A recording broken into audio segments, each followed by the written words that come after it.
নাম লাইলি আক্তার, আমার এক ছেলে, তার নাম আশিকুর রহমান আশিক।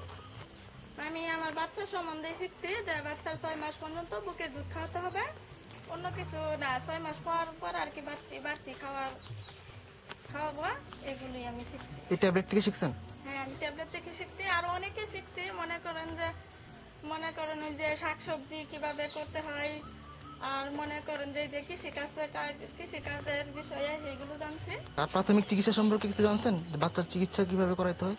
হ্যাঁ, উড়সালাইন কিভাবে করতে হয়, মনে করেন যে হাত ধুতে হয় সাবান দিয়ে, হাত ধুয়ে মনে করেন যে স্যালাইনটা করতে হয়।